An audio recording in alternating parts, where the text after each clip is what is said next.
Salam sejahtera, terima kasih karena bersama dengan saya di Nazilin Unity Channel. Hari ini kita digemparkan dengan pengumuman luar biasa daripada Datuk Seri Anwar Ibrahim, Perdana Menteri Malaysia. Menangkan kita tidak terkejut. Kalau sebelum ini ramai yang menyangka, ramai juga yang mengatakan Anwar Ibrahim ini kononnya kedekut dan sebagainya. Rupa-rupanya Anwar Ibrahim beliaulah yang paling banyak memperjuangkan Melayu, Islam dan juga Bumi Putra. Hari ini Anwar Ibrahim sekali lagi membuktikan beliau ialah Perdana Menteri yang terbaik, Perdana Menteri yang mempertahankan dan memperjuangkan hak Melayu, Islam dan Bumi Putra. Anwar Ibrahim telah mengumumkan satu peruntukan baru, iaitu RM1 bilion untuk dana usahawan Bumi Putra baharu. Saudara-saudara sekalian, RM1 bilion ini adalah membantu Bumi Putra baharu, usahawan Bumi Putra yang baharu. Jauh sekali untuk digunakan bagi tujuan kepentingan sendiri. Kalau sebelum ini banyak program-program yang digunakan kononnya untuk membantu Bumi Putra, rupa-rupanya lain pula yang jadi. Projek diserahkan kepada orang-orang bukan Bumi Putra. Anda tahu apa nama projek tersebut, apa nama pendakwaan tersebut di mahkamah yang baru-baru ini telah pun dibatalkan pembebasannya oleh Mahkamah Rayuan. Anwar Ibrahim pula membantu Bumi Putra baharu dengan nilai 1 bilion. Perdana Menteri berkata kegagalan melahirkan usahawan dalam kelompok Bumi Putra dan Melayu adalah kelemahan terbesar agenda pemerkasaan Bumi Putra sebelum ini. Perdana Menteri Anwar Ibrahim mengumumkan dana permulaan sebanyak 1 bilion ringgit bagi melahirkan generasi baharu usahawan Bumi Putra. Katanya kegagalan melahirkan usahawan dalam kelompok itu adalah kelemahan terbesar agenda pemerkasaan Bumi Putra sebelum ini. Kelemahan terbesar agenda Bumi Putra adalah generasi baharu usahawan Bumi Putra. Kita mesti mampu melahirkan usahawan Bumi Putra yang berjaya menembusi pasaran global, kata Anwar Ibrahim.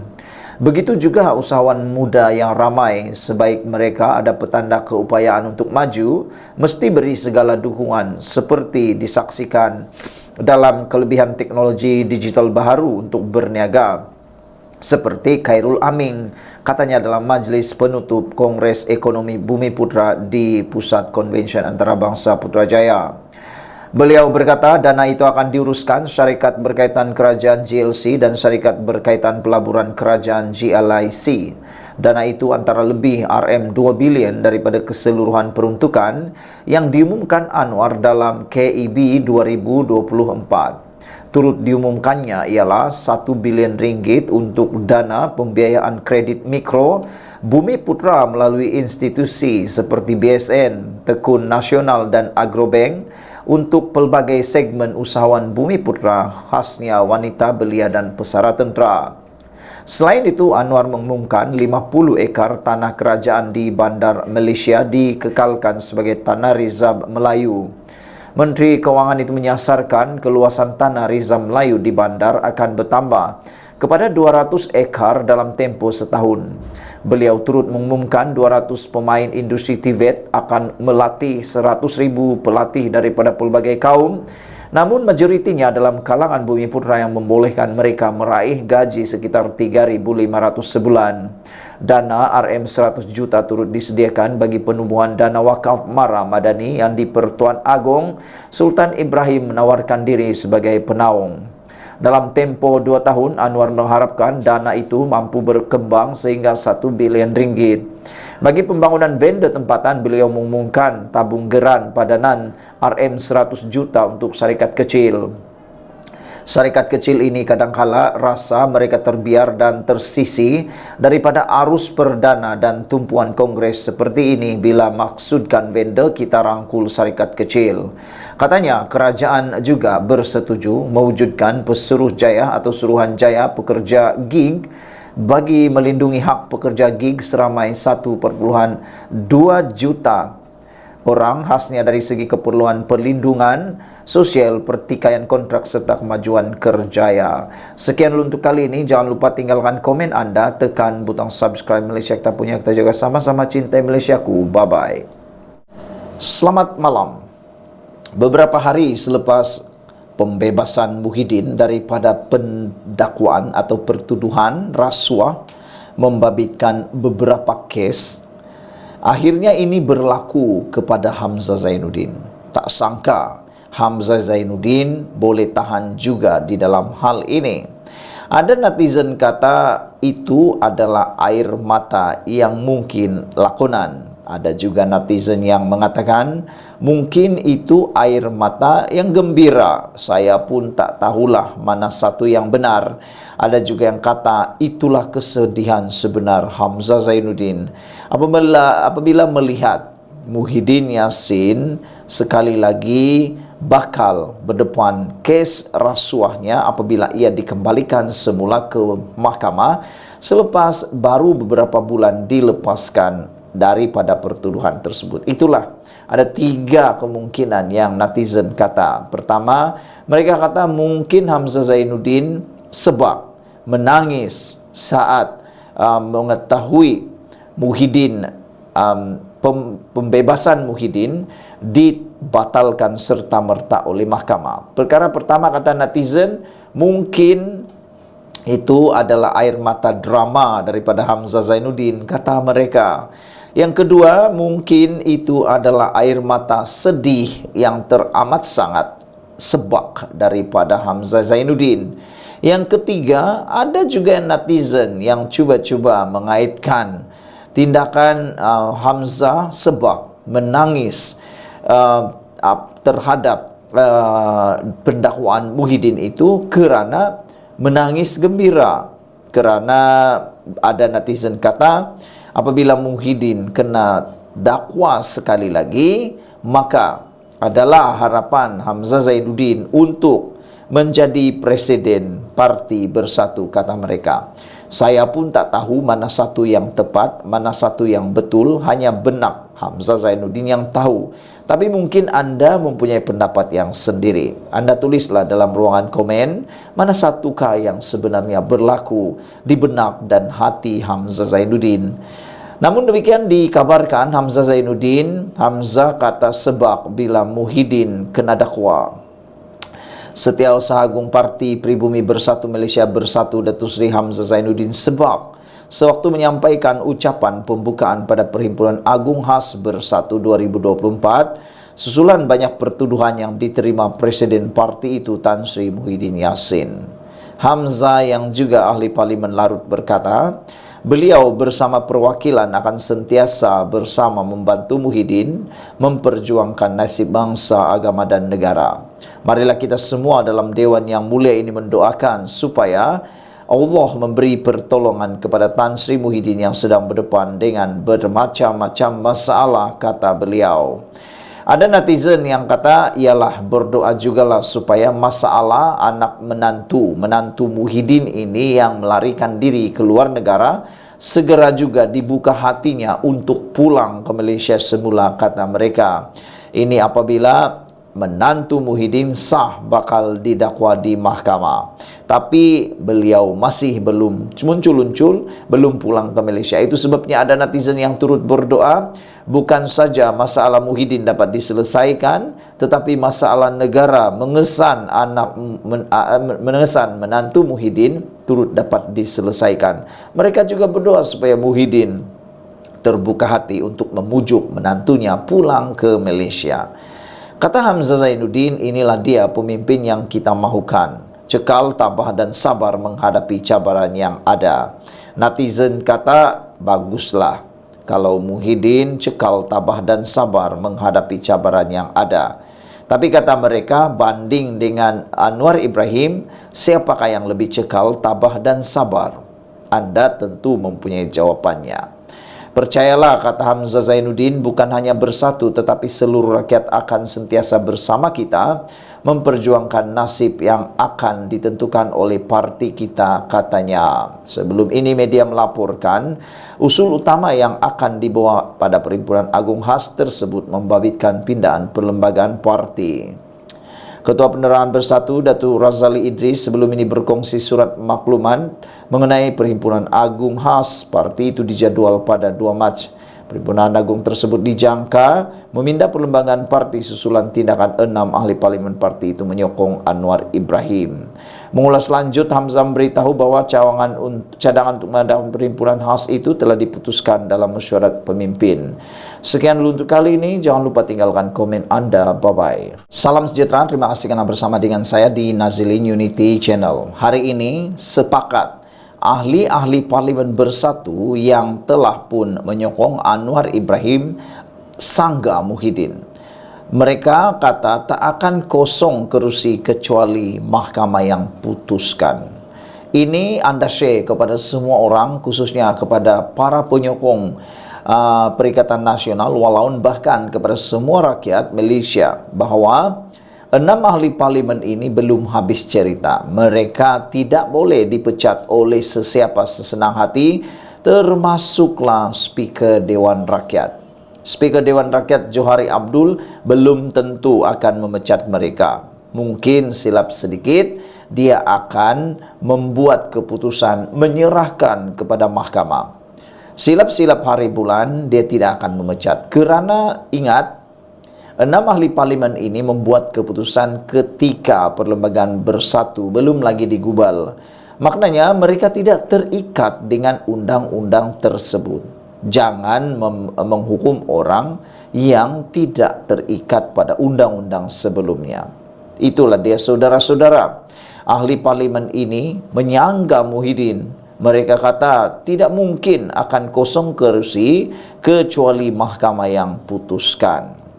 6 ahli parlimen bersatu bertegas untuk tidak mengosongkan mana-mana kerusi sehingga mahkamah memutuskan untuk berbuat demikian. Ahli parlimen Bukit Gantang Datuk Syed Abu Hussein berkata, tindakan bersatu meluluskan pindaan untuk melucutkan serta-merta keahlian wakil rakyatnya yang menyatakan sokongan kepada mana-mana pihak bertentangan dengan arahan atau pendirian parti adalah satu perkara yang sia-sia. Katanya, mengapa parti mahu membuat undang-undang berkenaan sedangkan ahli parlimen yang menyatakan sokongan kepada Perdana Menteri Datuk Seri Anwar Ibrahim itu dibuat demi masa depan kawasan dan pengundi mereka. Kalau ahli parlimen tidak berpuas hati dengan parti, maka mereka boleh menyokong mana-mana kerajaan demi masa depan dan kawasan masing-masing.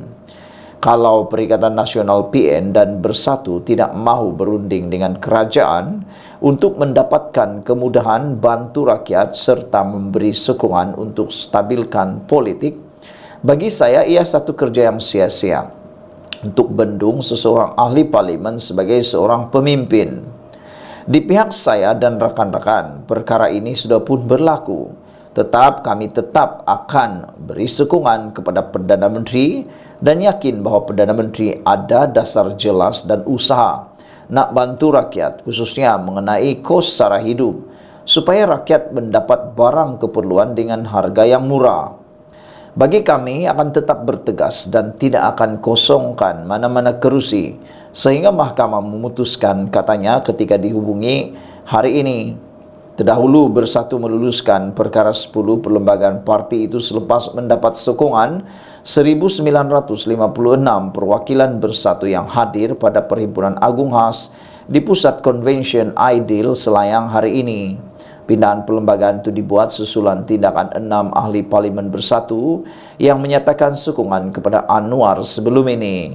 Selain Syed Abu Hussein, ahli parlimen lain iaitu dari Jeli, Buah Musang, Kolak Angsar, Labuan dan Tanjung Karang. Dalam pada itu, Syed Abu Hussein meminta supaya ahli parlimen Bersatu yang mahu menyokong kerajaan Madani supaya tidak takut untuk berbuat demikian.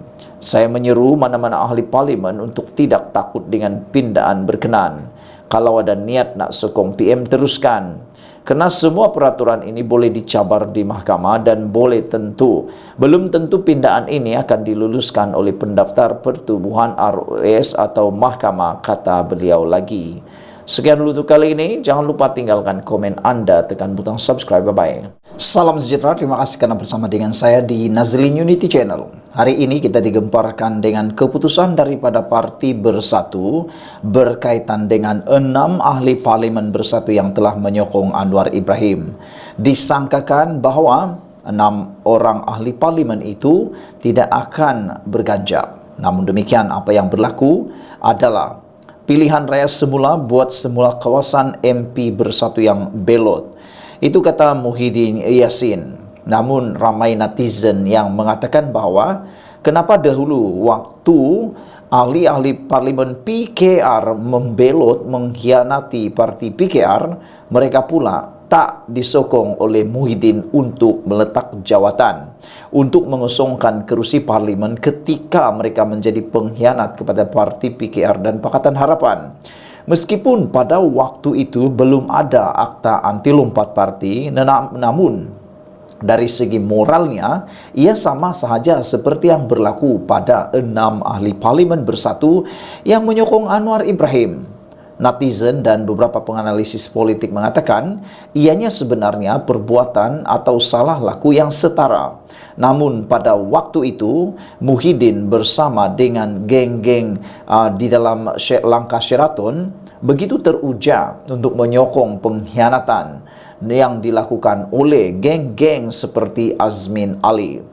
Pada waktu itu mereka gembira, mereka tidak pula merasa bersalah, mereka tidak pula merasa bahwa perbuatan itu adalah perbuatan yang tidak disukai oleh para pengundi di kawasan yang dicuri ahli parlimennya oleh langkah Sheraton. Tetapi pada kali ini mereka pula yang kena. Parti Bersatu kena pada muka sendiri, hidung sendiri apabila ahli parlimen Bersatu menyokong Anwar Ibrahim, tetapi tidak keluar daripada Parti Bersatu.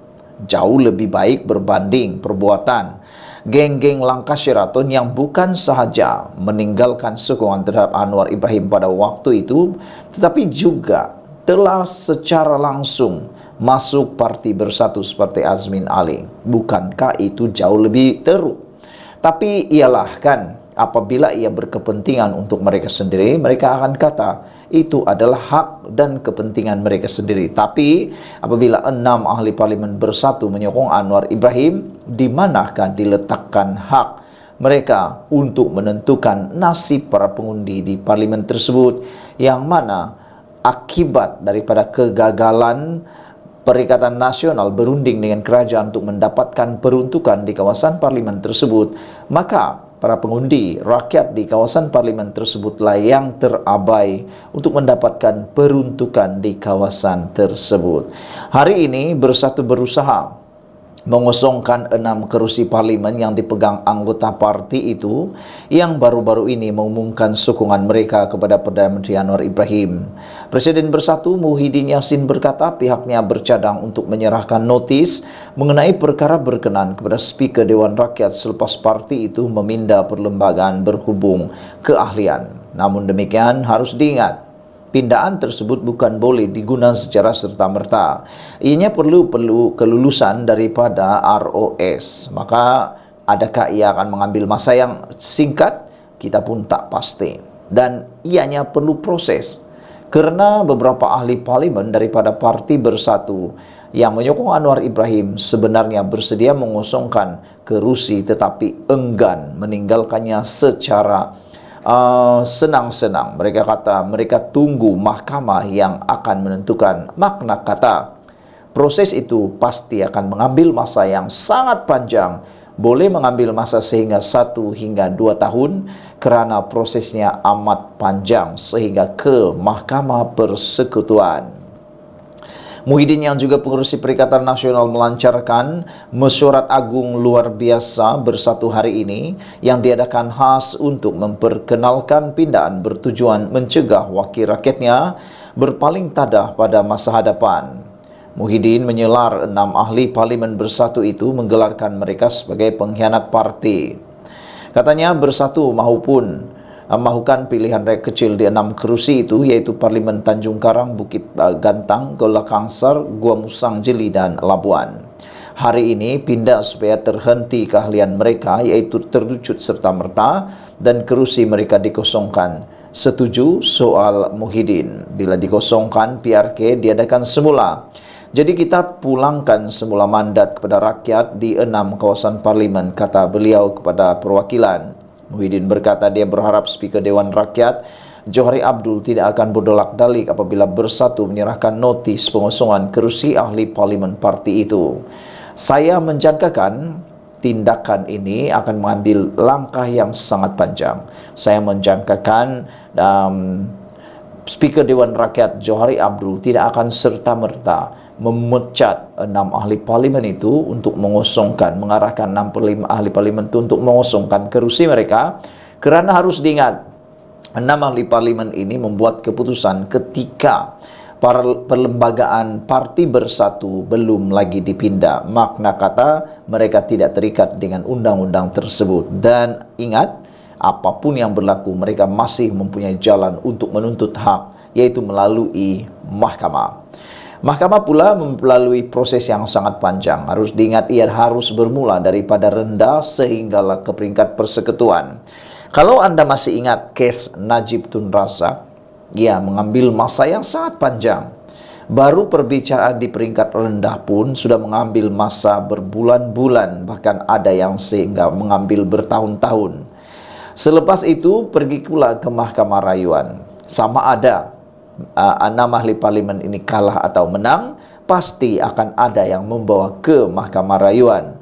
Kalau 6 ahli parlimen ini kalah, mereka akan merayu ke Mahkamah Perayuan. Tapi kalau 6 ahli parlimen ini menang, pasti Parti Bersatu pula yang akan membuat rayuan di Mahkamah Rayuan. Di Mahkamah Rayuan pula pasti akan mengambil masa lagi untuk dibicarakan sama ada rayuan ditolak atau diterima oleh mana-mana pihak yang membuat rayuan, sama ada Parti Bersatu atau 6 ahli parlimen tersebut. Selain itu, seterusnya selepas rayuan di Mahkamah Rayuan, sesiapa juga yang kalah pasti akan membuat lagi rayuan ke Mahkamah Persekutuan. Di Mahkamah Persekutuan, ianya juga akan mengambil masa yang panjang, mengambil masa beberapa waktu. Dan di sana nanti barulah penentuan yang terakhir, sama ada mereka akan terlucut secara otomatik daripada jawatan parlimen ataupun tidak. Maka dengan itu harus diingat, perlu juga ditunggu keputusan daripada ROS untuk meluluskan pindaan tersebut. Dan kalau semua itu telah pun selesai, barulah pilihan raya muktamad dibuat. Dan di situ juga belum tentu sebenarnya Parti Bersatu boleh menang. Ingat, keadaan PRK dengan PRU bukanlah sama. Ia sangat berbeza. Jadi, belum tentu Parti Bersatu menang. Silap-silap hari bulan, mereka akan menyesal mengosongkan kerusi tersebut kerana mungkin 6 ahli parlimen itu menang di tiket parti yang lain pula. Kita jumpa lagi. Bye-bye.